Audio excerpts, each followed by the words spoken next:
దేవుని మహాకృపను బట్టి దేవుని వాక్యములో నుండి కొన్ని విషయాలు ధ్యానం చేద్దాం. పరిశుద్ధ గ్రంథమైన బైబిల్ నుండి హెస్కేలు గ్రంథం 19వ అధ్యాయం. హెస్కేలు గ్రంథం 19వ అధ్యాయం 1 నుంచి 9 వచనాలు చదువుతున్నాం. హెస్కేలు గ్రంథం 19వ అధ్యాయం 1 నుండి 9 వచనాలు. మరియు నీవు ఇశ్రాయేలీల అధిపతులను గూర్చి ప్రలాప వాక్యమునెత్తి ఇట్లు ప్రకటింపుము. నీ తల్లి ఎటువంటిది? ఆడు సింహము వంటిది. ఆడు సింహముల మధ్య పండుకొనెను, కొదమ సింహముల మధ్య తన పిల్లలను పెంచెను. వాటిలో ఒక దానిని అది పెంచగా అది కొదమ సింహమై వేటాడ నేర్చుకొని మనుషులను భక్షించునదాయను. అన్యజనులు దాని సంగతి విని తమ గోతిలో దాని చిక్కించుకొని దాని ముక్కునకు గాలము తగిలించి ఐగుప్తు దేశమునకు దాని తీసుకొని పోయిరి.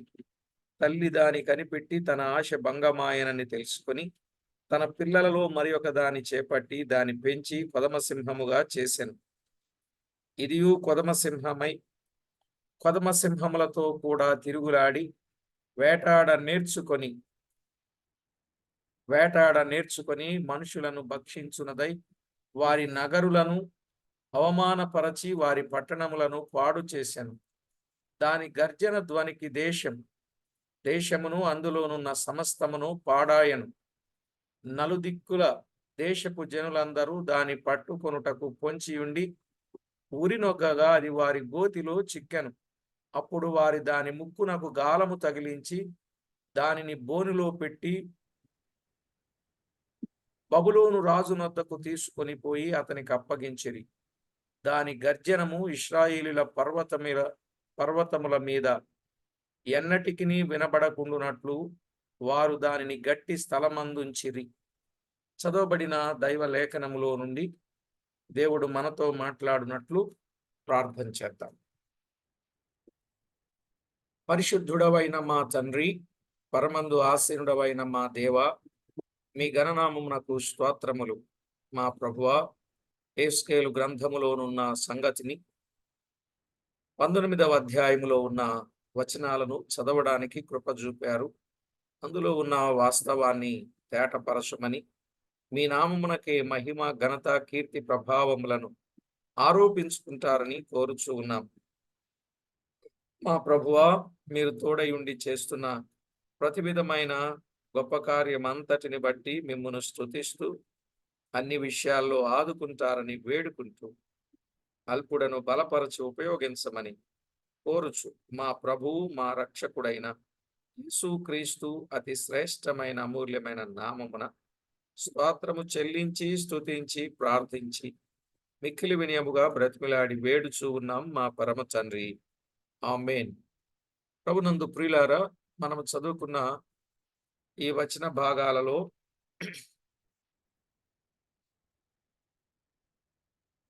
సింహములు అనే మాట చూస్తాం. 1 నుంచి 9 వచనాలలో సింహములు, 10 నుండి 14 వచనం ద్రాక్షావల్లి. 1 నుండి 9 వచనాల్లో సింహములు, 10 నుండి 14 వచనాలున్నాయి ద్రాక్షావల్లి. ఈ అధ్యాయములో ముఖ్యంగా ప్రలాప వాక్యము, సింహములు, ద్రాక్షావల్లి వీటిని గురించి మనము చూడగలం.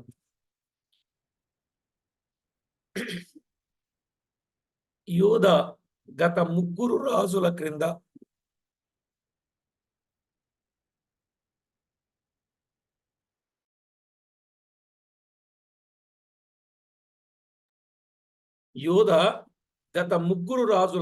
అనగా యెహోయాహాజు, యెహోయాకీను, సిద్కియాల క్రింద.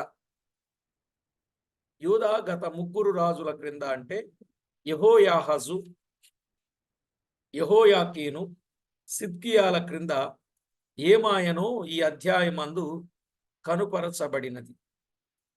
ఈ గత 2 ఉపమానముల ద్వారా అంటే 1 నుంచి 9 సింహములు, 10 నుండి 14 ద్రాక్షవల్లి చూపబడెను.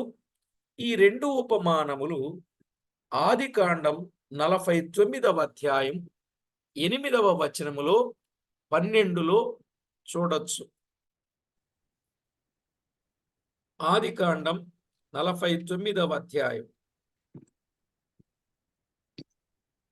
ఆదికాండం 49వ అధ్యాయం 8వ వచనం చదువుతున్నాను.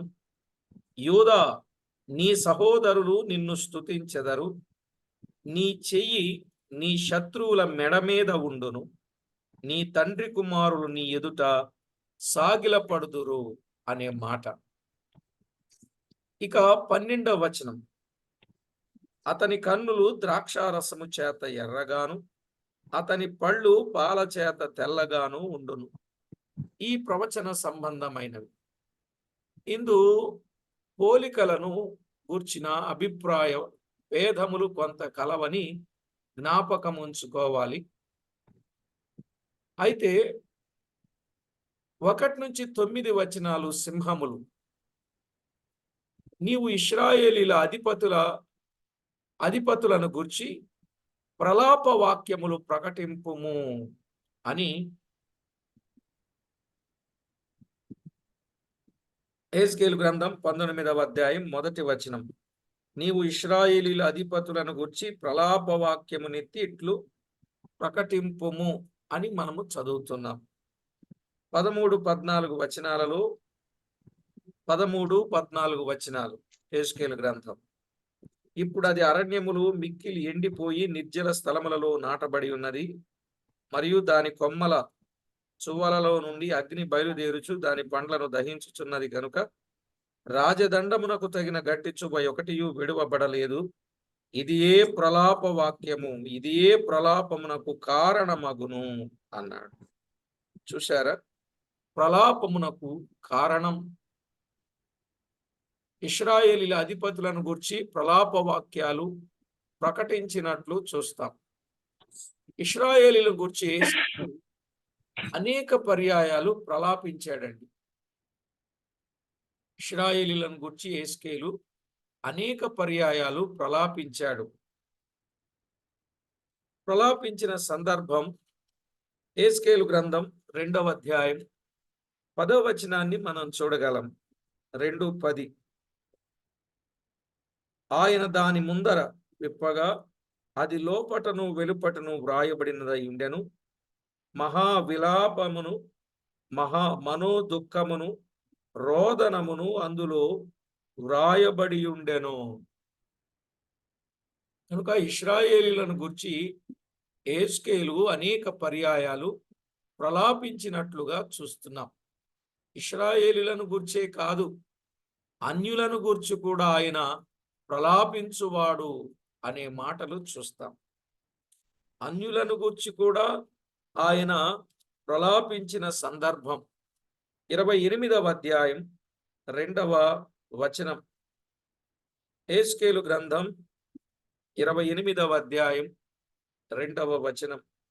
నరపుత్రుడా, తూరు అధిపతితో ఇలాగు ప్రకటింపుము, ప్రభువగు యెహోవా సెలవిచ్చున్నదేమనగా, గర్విష్ఠుడవై నేనొక దేవతనైనట్టు సముద్రము మధ్యన నేను ఆసీనుడై ఉన్నాను అని నీవు అనుకొనుచున్నావు. నీవు దేవుడవు కాక మానవుడవై ఉండియు దేవునికి తగినంత అభిప్రాయము కలిగి ఉన్నావు.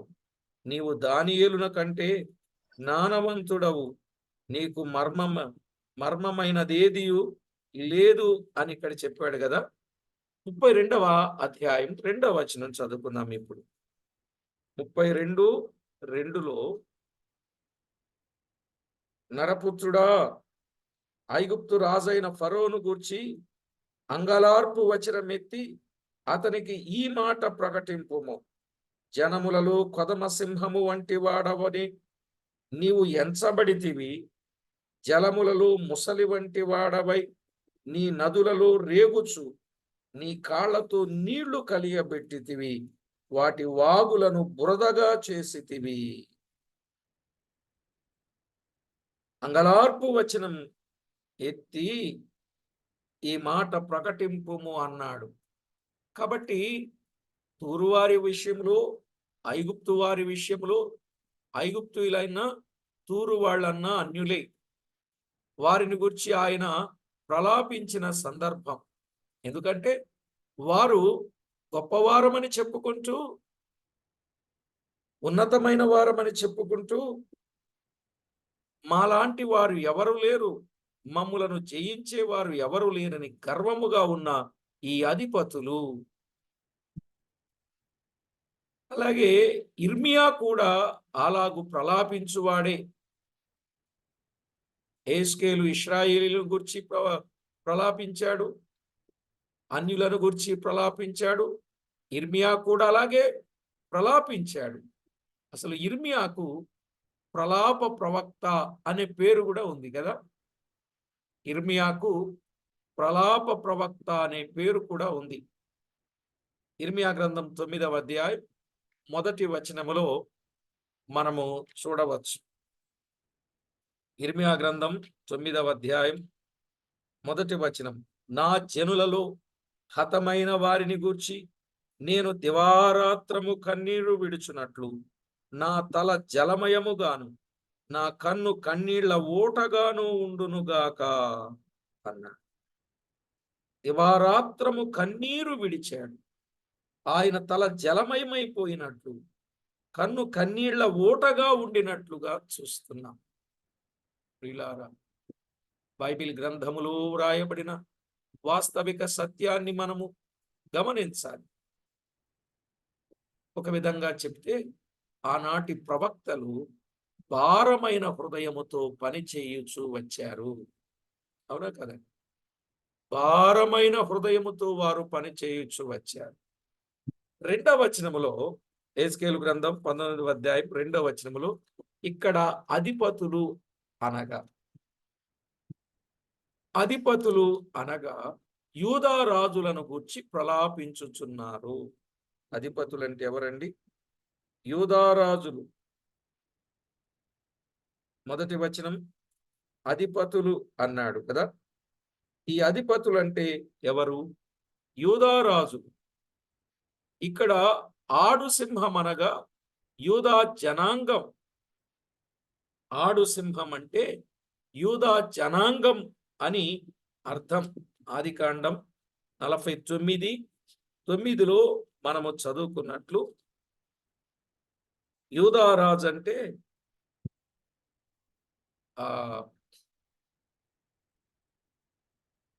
ఆడు సింహం, యూదా జనాంగం. సంఖ్యాకాండం 23 కూడా చదవచ్చు. సంఖ్యాకాండం 23వ అధ్యాయం 23వ వచనం, నిజముగా యాకోబులో మంత్రము లేదు, ఇశ్రాయేలులో శకునము లేదు. ఆయా కాలముల యందు దేవుని కార్యములు యాకోబు వంశస్థులకు ఇశ్రాయేలులకు తెలియచెప్పబడును. 24వ వచనం, ఇదిగో ఆ జనము ఆడు సింహము వలె లేచును, అది సింహము వలె నిక్కి నిలుచును, అది వేటను తిని చంపబడిన వాటి రక్తము త్రాగు వరకు పండుకొనదు అన్నాడు. ప్రియులారా, చూశారా? ఇదిగో ఆ జనాంగము ఆడు సింహము వలె లేచును అన్నాడు. ఆడు సింహం యూదా జనాంగం లేదా యెరూషలేము అని అందురు. యెరూషలేం, ఆడు సింహం అంటే ఇది యెరూషలేం, యూదా జనాంగం లేదా యెరూషలేము అందురు. కొందరు హముటాలు అనగా సిద్కియా తల్లి అందురు. కొందరేమంటారంటే హముటాలు అనగా సిద్కియా తల్లి అంటారు.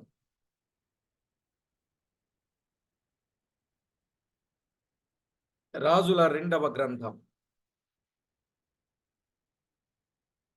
24వ అధ్యాయం 19వ వచనం,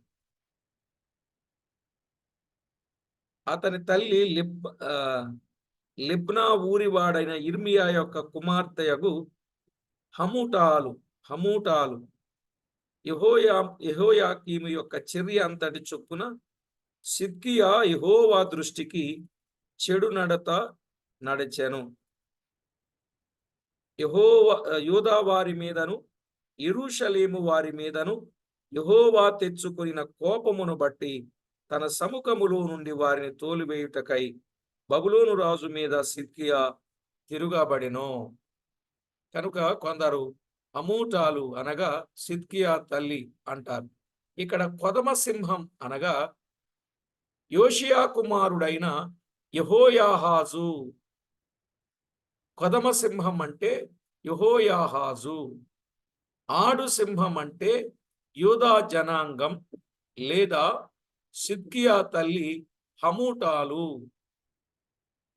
యోషియా కుమారుడైన యెహోయాహాజు కొదమ సింహం అంటే. రాజుల 2వ గ్రంథం 23వ అధ్యాయం 31 నుండి 35 వచనాలు. 31 నుండి 35 వచనాలు మనము చూడవచ్చు. ఈయన యోషియా కుమారుడైన చెప్పాడు యెహోయాహాజు ఏలన ఆరంభించినప్పుడు 23 ఏండ్ల వాడై యెరూషలేములో 3 మాసములు ఏలెను. అతని తల్లి లిబ్నా ఊరివాడైన ఇర్మియా కుమార్తెయగు హమూటలు. కాబట్టి ఇక్కడ మనం ఆలోచన చేసినట్లు యెహోయాహాజు ఇతడు యెహోవా దృష్టికి చెడు నడత నడిచాడు. 3 మాసములు మాత్రమే రాజుగా ఉండగా ఐగుప్తు రాజైన ఫెరోనెకో వచ్చి ఆయనను క్రీస్తు పూర్వం 608వ సంవత్సరమున పట్టుకొని ఐగుప్తులకు చెరగా తీసుకొని పోయాడు. అలా చెప్తున్నా. ఈ యెహోయాహాజు ఇతడు యెహోవా దృష్టికి చెడు నడత నడిచాడు. 3 మాసములు మాత్రమే రాజుగా ఉన్నాడు. 3 నెలలు మాత్రమే రాజుగా ఉన్నాడు. ఐగుప్తు రాజైన ఫెరోనెకో వచ్చి ఆయనను క్రీస్తు పూర్వం 608 సంవత్సరమున ఐగుప్తు రాజైన ఫరోనెకో వచ్చి ఆయనను క్రీస్తు పూర్వం 608 సంవత్సరమున పట్టుకొని ఐగుప్తునకు చెరగా తీసుకొని పోయాడు. రెండవ రాజుల గ్రంథం 23వ అధ్యాయం 32 నుండి 34 మనము చూడొచ్చు. 23వ అధ్యాయం 32 నుండి. ఇతడు తన పితరుల చేసినదంతటి ప్రకారం యెహోవా దృష్టికి చెడు నడత నడిచెను. ఇతడు యెరూషలేములో ఏలుబడి చేయకుండా ఫరోనెకో హమాతు దేశమందున రిబ్లా పట్టణమందు అతనిని బంధకములలో ఉంచి దేశము మీద 50 మణుగుల వెండిని 2 మణుగుల బంగారమును పన్నుగా నిర్ణయించినట్లు యోషియా కుమారుడైన ఎల్యాకీమును అతని తండ్రి అయిన యోషియాకు మారుగా రాజుగా నియమించి అతనికి యెహోయాకీమను మారు పేరు పెట్టి యెహోయాహాజు ఐగుప్తు దేశమునకు కొనిపోగా అతడచ్చట మృతి నొందెను అని చూస్తాం. ఎంత తేటగా వచనాలు కూడా ఉన్నాయో చూడండి. కాబట్టి పురాతన పటములను బట్టి జయశాలురైన రాజై తాము పట్టుకుని వారిని పెదవులకు దవడలకు గాలములను తగిలించి రథములకు కట్టి తీసుకొని పోవునట్లు చూస్తాం. జయించిన రాజులు ఏం చేశారండి? తాము పట్టుకొనిన వారిని అంటే ఓడిపోయిన వారిని వారి పెదవులకు దవడలకు గాలాలేసి తగిలించి రథములకు కట్టి తీసుకొని పోయారట. యూదా ఈ మొదటి రాజు క్రింద కొంత చెరపాలాయను అని చూస్తాం. అర్థమైంది కదండి? ఈ అధిపతి ఎవరు, ఆడు సింహము ఎవరు మనకు తేటగా అర్థమైంది. ఇక రెండవ వచనం 19వ అధ్యాయం 5 నుండి 9 వచనాలు. కొదమ సింహం, రెండవది కొదమ సింహం, ఆడు సింహం విన్నాం 2వ వచనంలో. కొదమ సింహము అనే మాట కూడా 2వ వచనంలో ఉన్నది. ఇప్పుడు ఆ కొదమ సింహం దాని తల్లి దాని కనిపెట్టి దాని ఆశ భంగమాయనని తెలుసుకుని తన పిల్లలో మరి ఒక దాన్ని చేపట్టి దాన్ని పెంచి కొదమ సింహములుగా చేసెను అన్నాం. ఇదియు కొదమ సింహమై కొదమ సింహములతో కూడా తిరుగులాడి వేటాడ నేర్చుకొని మనుషులను భక్షించునదై అనే మాటలు చూస్తున్నాం. యెహోయాహాజు తర్వాత యెహోయాకీము రాజ్యమునకు వచ్చెను గాని అతని గూర్చిన ప్రస్తావన ఉండలేదు. యెహోయాహాజు తర్వాత ఎవరొచ్చాడు? యెహోయాకీము వచ్చాడు. యెహోయాకీము వేరు, యెహోయాకీను వేరు. ఇతడు రాజ్యమునకు వచ్చాడు గాని అతని గూర్చిన ప్రస్తావన ఉండలేదు. అతని తరువాత కుమారుడు యెహోయాకీను రాజ్యమునకు వచ్చాడు. యెహోయాకీను రాజ్యమునకు వచ్చాడు. ఇది యూదా పెంచిన రెండవ సింహం. 5వ వచనంలో మనం చూస్తున్నాం కదా, రెండవ దానిని పెంచినట్లుగా మనం చూస్తున్నాం. యెహోయాకీను యూదా పెంచిన రెండవ సింహం. ఇదియు సింహములతో తిరుగులాడి వేటాడ నేర్చుకొని మనుషులను భక్షించునదాయనని 6వ వచనంలో చూచాం. అనగా ఇతడు తన తండ్రి చేసినట్లు యెహోవా దృష్టికి చెడు నడత నడిచాడు. చెడు నడత నడిచాడు. చెడు నడత నడిచాడు. రాజుల 2వ గ్రంథం 24వ అధ్యాయం 9వ వచనం. ఇతడు కూడా చెడు నడత నడిచినట్లుగా మనము చూస్తున్నాం. అలాగే దినవృత్తాంతముల 2వ గ్రంథం 36వ అధ్యాయం 9వ వచనం. దినవృత్తాంతముల 2వ గ్రంథం 36వ అధ్యాయం 9వ వచనం.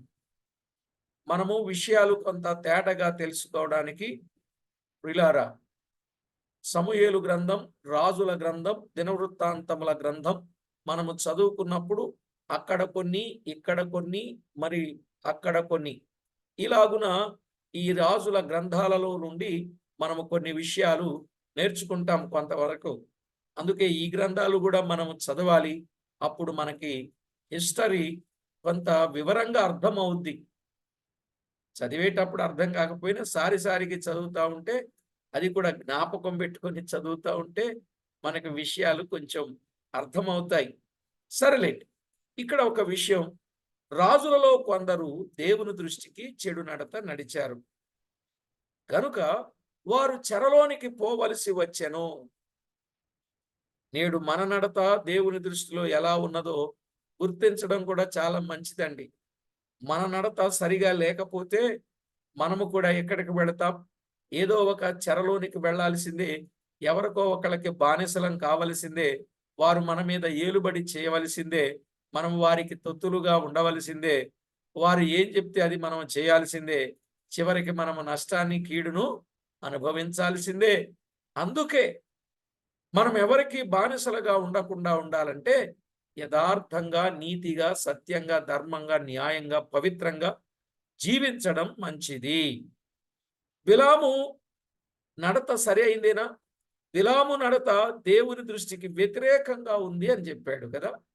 బిలాము భక్తుడే, బిలాము బోధకుడే, బిలాము చక్కగా ప్రారంభములో ఇశ్రాయేలుల క్షేమం కోరిన వాడే గాని అతనికి వచ్చిన ఆశను బట్టి అతడేమయ్యాడు? దేవునికి వ్యతిరేకమైన వాడుగా అయిపోయాడు. సంఖ్యాకాండం 22వ అధ్యాయం 32వ వచనం. సంఖ్యాకాండం 22:32. గనుకని దేవుడు విరోధి ఆయను. దేవుడు విరోధి అయ్యాడు. ఎవరికి? బిలాము. ప్రియులారా, మనము కృత నిబంధన ప్రకారంగా ఎలా ఉండాలి? దేవుని ఎదుట యోగ్యముగా, సిగ్గుపడనక్కరలేని పనివారిగా జీవించుటయే శ్రేష్టము. ఇది సేవకులకు మాత్రమే చెప్పడం కాదు, కానీ దేవుని సేవించే ప్రతి వారికి ఈ మాట అన్వయించుకోవాలి. దేవుని ఎదుట మనం ఎలా ఉండాలి? యోగ్యముగా ఉండాలి. దేవునికి మనం ఏం చెప్పాలి? లెక్క చెప్పేవారముగా ఉండాలి. దేవునికి ఎప్పుడు విరోధంగా మనము ప్రవర్తించకూడదు. ఎందుకంటే ఆయనకు విరోధంగా ప్రవర్తించిన ఏ విధ ఆయుధము వర్ధిల్లదు అని దేవుని వాక్యమే తేటగా చెప్పుతా ఉంది గనుక జాగ్రత్త పడాలి. తిమోతికి రాసిన 2వ పత్రిక 2వ అధ్యాయం 15వ వచనములో మనం ఎలా ఉండాలో తేటగా చెప్పాడు. అలాగే దినవృత్తాంతముల 2వ గ్రంథం 16వ అధ్యాయం 9వ వచనం కూడా మనము చదువుకుంటే అక్కడ కూడా దేవుని కనుదృష్టి ఎవరి మీద ఉందో, ఎలా ఉందో చూస్తాం. అలాగునని మనం ఎలా ఉండాలో యాకోబు రాసిన పత్రిక 1వ అధ్యాయం 26, 27 వచనాలు కూడా వ్రాయబడ్డాయి. యాకోబు పత్రిక 1వ అధ్యాయం 26, 27. మనము మన నోటికి కళ్ళెం పెట్టుకొని వ్యర్థమైన భక్తి లేకుండగా నిష్కళంకమైన భక్తి కలిగి దిక్కుమాలిన వారిని, ఇబ్బందిలో ఉన్న వారిని పరామర్శిస్తూ ఇహలోకమాలిన మనకు అంటకుండా మనలను మనము జాగ్రత్తగా కాపాడుకున్నప్పుడు మనలను గురించి ఎవరు ఏది అనలేరు. అన్నవారి నోరు కూడా సిగ్గుపడుతుంది. మూర్ఖముగా మాట్లాడిన నోరు మూయబడుతుంది. అలాంటి జీవితాన్ని మనము కలిగి ఉండాలి. సరేలేండి, యెహోయాకీను యెహోవా దృష్టికి చెడు నడచిన కారణము చేత, యెహోయాకీను యెహోవా దృష్టికి చెడు నడిచిన కారణము చేత క్రీస్తు పూర్వం 597లో, ఎప్పుడది? క్రీస్తు పూర్వం 597లో బబులోను రాజు నెబుకద్నెజరు వచ్చి బబులోను చెరకు తీసుకొని వెళ్ళాడు. 7 నుండి 9 వచనాలు అదే. 7 నుండి 9 వచనాలు అదే. వారి నగరులను అవమానపరిచి వారి పట్టణములను పాడు చేసెను. దాని గర్జన ధ్వనికి దేశమును అందులో ఉన్న సమస్తమును పాడాయను. నలుదిక్కుల దేశపు జనులందరూ దాన్ని పట్టుకున్నటకు పొంచి ఉండి ఊరివగ్గగా అది వారి గోతిలో చిక్కెను. అప్పుడు వారి దాని ముక్కునకు గాలము తగిలించి దానిని బోనిలో పెట్టి బబులోను రాజు వద్దకు తీసుకుని పోయి అతనికి అప్పగించిరి. దాని గర్జనము ఇశ్రాయేలుల పర్వతముల మీద ఎన్నటికీ వినబడకుండానట్లు వారు దానిని గట్టి స్థలమందుంచిరి. చూసారా, యెహోయాకీము చేసిన ఆ చెడు నడతను బట్టి నెబుకద్నెజరు వచ్చి చెరకు తీసుకుని వెళ్ళినట్లు చూస్తున్నాం. 7 నుండి 9 వచనాలు. ఇంకా ఆధారాలు కూడా మనము చదివితే రాజుల 2వ గ్రంథం 24వ అధ్యాయం 15వ వచనం. రాజుల 2వ గ్రంథం 24వ అధ్యాయం 15వ వచనములో మనము చూడవచ్చు. రావలసిన వ్యక్తి వచ్చాడు, పట్టుకొని వెళ్ళవలసిన స్థలానికి తీసుకొని వెళ్ళాడు. అదియుగాక అతడు దేశపు జనులలో అతి బీదలైన వారు తప్ప మరి ఎవరునూ లేకుండా యెరూషలేము పట్టణమంతటిలోనున్న అధిపతులను, పరాక్రమశాలులను 10,000 మందిని, వీరుగాక కంసాలి వారిని, కమ్మరి వారిని చెర తీసుకుని పోయేను అని చూస్తున్నాం. అతడు యెహోయాకీనును, రాజు తల్లిని, రాజు భార్యలను, అతని పరివారమును, దేశములోని గొప్పవారిని చెరపట్టి యెరూషలేము నుండి బబులోను పురమునకు తీసుకొని పోయెను. చూశారా, ఒక్కడు చేసిన తప్పుకు ఎంతమంది నష్టమయ్యారు. ప్రియులారా, ఇవి వింటా ఉంటే ఇప్పుడున్న ప్రస్తుత పరిస్థితులు, ఒక్కరు చేసే తప్పుకు ఎంత నష్టమున్నదో, కష్టమున్నదో ఈ సంగతులు మనకి అర్థమవుతాయి. జాగ్రత్త పడండి. సరే, ఏది ఏమైనా ప్రియులారా, ఇర్మియా గ్రంథములో 22వ అధ్యాయం 21 నుండి 28 వచనాలలో కూడా ఈ చరిత్ర ఉన్నది. మనము రాజుల 2వ గ్రంథం 24, 15, 16 వచనాల్లో యెహోయాకీము తన తల్లి, తన భార్యలు, తన పనివారు, తన దాసదాసి జనము, అక్కడున్న కంసాలి వారు, కమ్మరి వారు, వాళ్ళెందుకు ఆ దేశములో కత్తులు కటారులు చేయడానికి వాళ్ళను కూడా తీసుకొని పోయాడనమాట. ఎందుకంటే అన్ని రకాల వాళ్ళను ఉపయోగించుకోవాలని వాళ్ళను కూడా చెరకు తీసుకుని వెళ్ళినట్లు చూస్తాం. కనుక ఇర్మియా గ్రంథం 22, 21 నుండి 28 వచనాలు, దేవుని మాట వినకపోవుటయే ఇతనిలో ఉన్న పాపము. అర్థమైందండి? ఎవరైతే దేవుని మాట వినరో చాలా నష్టం ఉన్నదని. అందుకే 95వ కీర్తనలు అన్నాడు కదా, 7వ చరణమైన, నేడు మీరు ఆయన మాటను అంగీకరించిన ఎడల ఎంత మేలు. ఆయన మాటను విని అంగీకరిస్తే మేలుందండి. ఆయన మాట వినకపోతే ఎంత కష్టాన్ని, నష్టాన్ని అనుభవించాల్సి వస్తుందో ఈ విషయాన్ని మనము అర్థం చేసుకోవాలి.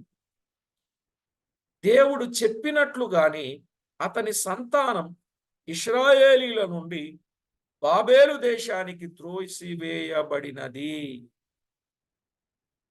ఎక్కడి నుండి ఎక్కడికి? ఇశ్రాయేలు దేశము నుండి బాబేలు దేశానికి త్రోసివేయబడినది. ఇర్మియా గ్రంథం 22వ అధ్యాయం 20 నుండి 30 వచనాలు, అదే ఇందాక చెప్పిన వచనాలే, 20 నుండి 30 వచనాలు. ఇతనితో పాటు మరికొందరు చెరలోనికి వెళ్ళిరి. ఇతనితో పాటు మరికొందరు చెరలోనికి వెళ్ళినట్లుగా మనము చూస్తున్నాం. యెహెజ్కేలు కూడా ఇదే సమయములలో చెరలోనికి వెళ్ళాడు. ఇతనిని బట్టి ఎంతో మంది చెరలోనికి వెళ్ళారు. ఆ సమయంలో యెహెజ్కేలు కూడా చెరలోనికి వెళ్ళిన సందర్భం మనము చూస్తాం. యెహెజ్కేలు గ్రంథం 1వ అధ్యాయం 1 నుండి 4 వచనాలు మనము చదువుకున్నప్పుడు మనకు అర్థమయ్యే సత్యం అదే. యెహెజ్కేలు గ్రంథం 1వ అధ్యాయం 1 నుండి 4 వచనాలలో మనము ఆలోచన చేసినప్పుడు, ఇతడు చెరకు వెళ్ళాడు.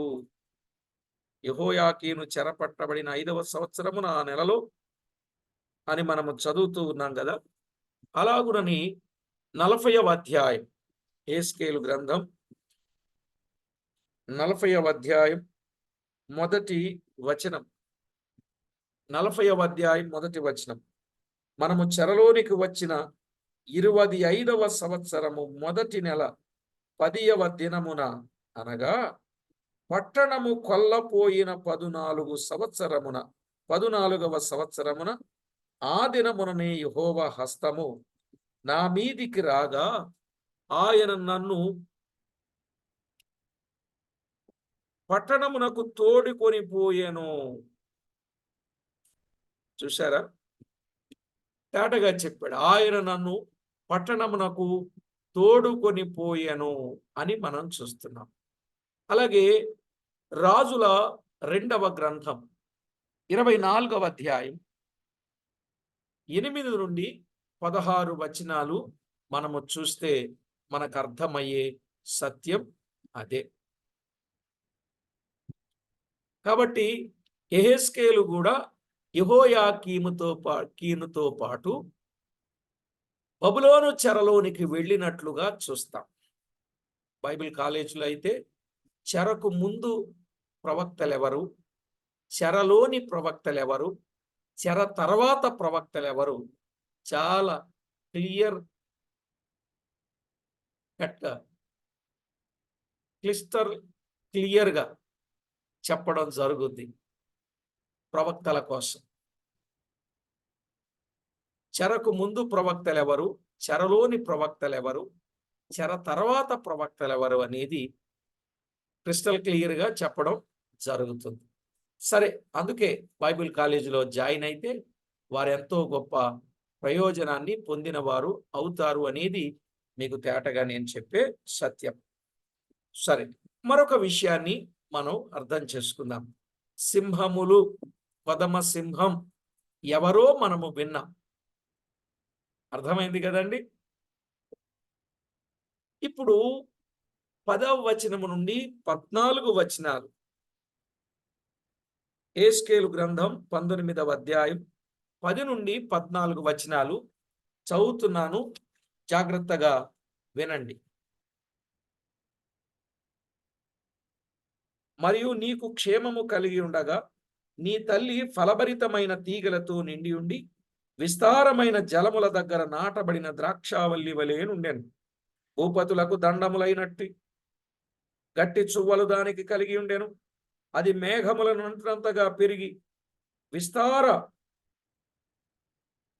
విస్తారమైన దాని కొమ్మలు బహు ఎత్తుగా కనబడిను. అయితే బహు రౌద్రము చేత అది పెరిగి వేయబడినదై నేల మీద పడవేయబడిను. తూర్పు గాలి విసరగా దాని పండ్లు వాడెను. మరియు దాని గట్టి చువ్వలు తెగి వాడిపోయి అగ్ని చేత కాల్చబడెను. ఇప్పుడు అది అరణ్యములో మిక్కిలి ఎండిపోయి నిర్జల స్థలములలో నాటబడి ఉన్నది. మరియు దాని కొమ్మల చువ్వలలో నుండి అగ్ని బయలుదేరుచు దాని పండ్లను దహించుచున్నది గనుక రాజదండమునకు తగిన గట్టి చువ్వ ఒకటియు విడువబడలేదు. ఇదే ప్రలాప వాక్యం, ఇదే ప్రలాపమునకు కారణం. ఈ భాగాన్ని మనము గమనిస్తే ద్రాక్షావల్లి దాని చువ్వలు, ద్రాక్షావల్లి దాని చువ్వలు. ఇక్కడ ద్రాక్షావల్లి అనగా యూదా రాజ్యాన్నే సూచిస్తూ ఉంది. ద్రాక్షావల్లి అనేది కూడా యూదా రాజ్యాన్నే సూచిస్తూ ఉంది. కీర్తన 80వ కీర్తన 8 నుండి 11 చరణాలు. 80వ కీర్తన 8 నుండి 11 చరణాలు. అలాగే యెషయా గ్రంథం 5వ అధ్యాయం 1 నుండి 7 చరణాలు. యెషయా గ్రంథం 1 నుండి 7 చరణాలు. అలాగే ఇర్మియా గ్రంథం 2వ అధ్యాయం 21వ వచనం. 21వ వచనం. ఈ ద్రాక్షావల్లి విస్తార జలముల యొద్ద నాటబడినది. ఎక్కడ? విస్తారమైన జలముల యొద్ద నాటబడినది అనగా పాలు తేనెలు ప్రవహించు దేశములో వారు చేర్చబడిరి. ద్వితీయోపదేశకాండం 8వ అధ్యాయం 7 నుండి 14 వచనాలు. ద్వితీయోపదేశకాండం 8వ అధ్యాయం 7 నుండి 14 వచనాలు. యూదా దేశము త్వరలో ప్రఖ్యాతిగాంచినట్లు చూస్తాం. 11వ వచనం. యూదా దేశం ఏమైంది? ప్రఖ్యాతిగాంచింది. 20వ అధ్యాయం 6వ వచనం. సకల దేశములకు ఆభరణ దేశమాయను. సకల దేశములకు ఆభరణ దేశమాయను అని యెహెజ్కేలు గ్రంథం 20వ అధ్యాయంలో 6వ వచనాన్ని మనం చూస్తాం. అంటే చాలా అభివృద్ధికి వచ్చినట్టుగా మనము చూస్తాం. అయితే అది త్వరలో గర్వించుట మొదలు పెట్టింది. ఆ గర్వమే నాశనమునకు కారణము. 12వ వచనం. ఎంత అభివృద్ధి పొందిందో అంతగా నాశనమైంది. అందుకే ఒక మాట ఉంది, పెరుగుట విరుగుట కొరకే కదండి. పెరుగుట విరుగుట కొరకే అనే మాటలు మనం ఎరుగుదాం. కాబట్టి విషయాన్ని మనము గుర్తించాలి. సామెతల గ్రంథం 16వ అధ్యాయం 18వ వచనంలోను, సామెతల గ్రంథం 16వ అధ్యాయం 18, 18వ అధ్యాయం 19 వచనం మనము చదివినట్లయితే కొన్ని విషయాలు మనకు అర్థమవుతాయి. సరే, రాజైన ఉజ్జియా అతనికి బహుకీర్తి వచ్చి ఉన్నందున మనసున గర్వించి చెడిపోయినట్లు చూస్తామండి. రాజైన ఉజ్జియా ఏం చేశాడు? అతనికి గొప్ప కీర్తి వచ్చింది, మనసున గర్వించాడు, చెడిపోయాడు. దినవృత్తాంతముల 2వ గ్రంథం 26వ అధ్యాయం 15-16 వచనాలు. కనుక ఎప్పుడైనా పెరుగుట విరుగుట కొరకే. అభివృద్ధికి వచ్చిన ఈ దేశం, ఈ ప్రజలు ప్రఖ్యాతిగాంచిన వారు ఏమయ్యారో చూస్తాం. ప్రియులారా, ఇక్కడ మనం గమనించాలి, ఎట్టి పరిస్థితుల్లో కూడా గర్వానికి చోటివ్వరాదు. ఎట్టి పరిస్థితుల్లో గర్వానికి చోటియ్యరాదు. నాశనానికి ముందు గర్వము నడుచుననేది లేఖనాల సత్యం. ఇది 3వ రాజైన సిద్కియా కాలములో కూడా జరిగింది. 12-14 వచనాలు. ఇది సిద్కియా కాలం. తూర్పు గాలి అనగా బాబేలు సైన్యములు. తూర్పు గాలి అంటే బాబేలు సైన్యములు. ఇశ్రాయేలీల మధ్య తూర్పు గాలి ఎండిపోవుటకు కారణమైనదిగా ఉండెను. అంటే బాబేలు సైన్యాలు ఇశ్రాయేలు నాశనమునకు కారణమయ్యాయి అని అర్థమండి. ఆ ద్రాక్ష చెట్టు కాల్చబడిను. ఇది యెరూషలేము కాల్చబడుటకు సూచన. చూసారా? బాబేలు సైన్యాలు ఇశ్రాయేలు నాశనానికి కారణం. ఆ ద్రాక్ష చెట్టు కాల్చబడింది. ఇది యెరూషలేము కాల్చబడుటకు సూచన. రాజుల 2వ గ్రంథం 25వ అధ్యాయం 8-22 వచనాలు. రాజుల 2వ గ్రంథం 25వ అధ్యాయం 8-22 వచనాలు. అలాగే ఇర్మియా గ్రంథం 39వ అధ్యాయం 1-10 వచనాలు. ఇర్మియా గ్రంథం 39వ అధ్యాయం 1-10 వచనాలు. మీకు అర్థమయ్యాయి కదా? కాబట్టి తూర్పు గాలి అంటే బాబేలు సైన్యం. ఇశ్రాయేలీల మధ్య తూర్పు గాలి ఎండిపోవుటకు కారణమైనదిగా ఉన్నది. అంటే బాబేలు సైన్యాలు ఇశ్రాయేలు నాశనానికి కారణం. ఆ ద్రాక్ష చెట్టు కాలబడింది. ఇది యెరూషలేము కాల్చబడుటకు సూచన. వెరీ క్లియర్ అండి. కాబట్టి 19వ అధ్యాయంలో ఉన్న వాస్తవం మనకెంతో తేటగా అర్థమయ్యింది. ప్రథమ సింహం, సింహములు, ద్రాక్ష చెట్టు. కనుక వీటిలో మనం పాఠాలు నేర్చుకోవలసింది ఏంటంటే, అటు యెహోయాకీమును బట్టి గాని, ఇటు సిద్కియాను బట్టి గాని, ఆ అధిపతులను బట్టి నేర్చుకోవలసింది ఏంటంటే, మనం ఎప్పుడు కూడా గర్వాన్ని, అతిశయాన్ని, డంబాన్ని ఎప్పుడు కలిగి ఉండకూడదు. నేనెంత, నేనంత, నేనిది, నేనది, నా సంగతి తెలుసా అన్నట్టుగా ఎప్పుడు మనము ఉండకూడదు. ఎదిగే కొద్దీ ఒదిగి ఉండాలి. మనం ఎదిగే కొద్దీ దేవుణ్ణి హెచ్చించాలి గాని మనలను మనము హెచ్చించుకోకూడదు. అలా ఎప్పుడైనా మనము హెచ్చించుకోవాలని గాని, మనము కనబడాలని గాని ఏ ప్రయత్నంలో మనం చేసినా చివరికి నాశనం, నష్టం, కష్టం వచ్చేది మనకే. అందుకే ఎప్పుడు మనం కనబడాలని గాని, మనల్ని గొప్ప చేయాలని గాని, మనల్ని ఘనపరచాలని గాని, మనము గద్దెనెక్కి ఉండాలని గాని, మనము ఆ స్థితిని ఎన్నడూ కోరుకోకుండా దేవునికి మహిమకరంగా జీవించాలి. ప్రార్థన చేసుకుందాం తలలోంచి. పరిశుద్ధుడవైన మా తండ్రి, మీ ఘననామానికి వందనాలు, స్తుతులు, స్తోత్రాలు చెల్లిస్తున్నాం. 19వ అధ్యాయంలో నుండి చక్కని పాఠాన్ని, సింహముల నుంచి అలాగుననే ద్రాక్ష చెట్టు నుంచి తేటగా నేర్పారు. సింహములను గూర్చిన ప్రలాపం, ద్రాక్ష చెట్టును గూర్చిన ప్రలాపం. యెరూషలేములో ఉన్న రాజులు, అధిపతులు, వారి నాశనం, వారు బబులోను చెరకు వెళ్ళిన దానిని బట్టి ఆనాటి ప్రవక్తలు ఎలా ప్రలాపించారో ఈ సత్యాన్ని ఈ అధ్యాయంలో మీరు తేటగా బయలుపరిచినందుకై మిమ్మల్ని ఎంతగానో స్తుతిస్తూ ఉన్నాం.